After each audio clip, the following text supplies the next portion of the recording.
Qo'qonda nikoh guvohnomalarini hokim topshiradi.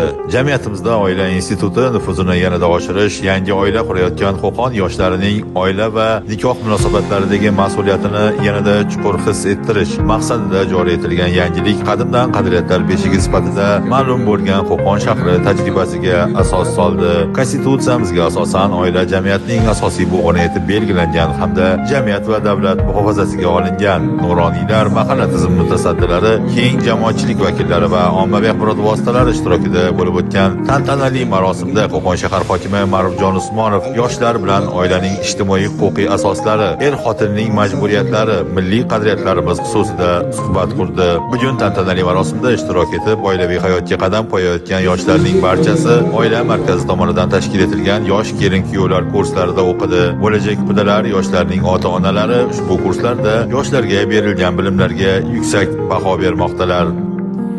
Albatta, juda xursand bo'ldim shu yosh kelin-kuyovlar tayyorlash o'quv kursi borligiga.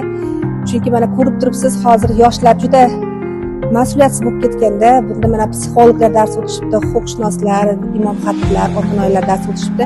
Bu yoshlarga ham diniy, ham dunyoviy oiladagi haligi qiyinchiliklarni yengib o'tishda bir kuch beradi degan maqsadi bor ekan. Juda xursand bo'ldim. Shu o'quv kursini tashkillagan barcha tashkilotchilarga rahmat, davlatimizga ham, hukumatimizga ham rahmat. Yoshlarga shuncha imkoniyatlar berishyapti. Bizning asosiy maqsadimiz yoshlarimiz baxtli bo'lib, hayoti mustahkam bo'lishini tilakdoshimiz. Iloyim barcha oila qurayotgan yoshlar baxtli bo'lsin, ota-onalarini baxtiga sog'-salomat bo'lsin, bir oqila farzandlar bo'lib, O'zbekistonimizning kelajagi uchun xizmat qiladigan yoshlar bo'lishlarini tilakdoshimiz.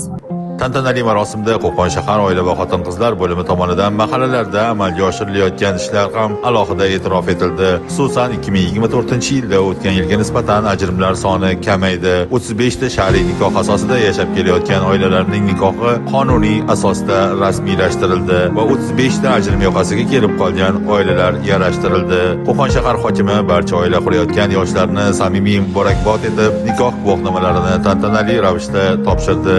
Amerik onasi tomonidan nikohdan o'tgan barcha yoshlarga Shayx Muhammad Sodiq Muhammad Yusufning Baxtiyor oila kitobi tuhfa etildi. Oson bo'ladi-da. Istiqolarli bo'lib, ko'pchilikka, ellikka, shahar ichi yaxshi mas'uliyat olyapman deb o'ylayman. Endi oila qurish hammamizga farz qilingan.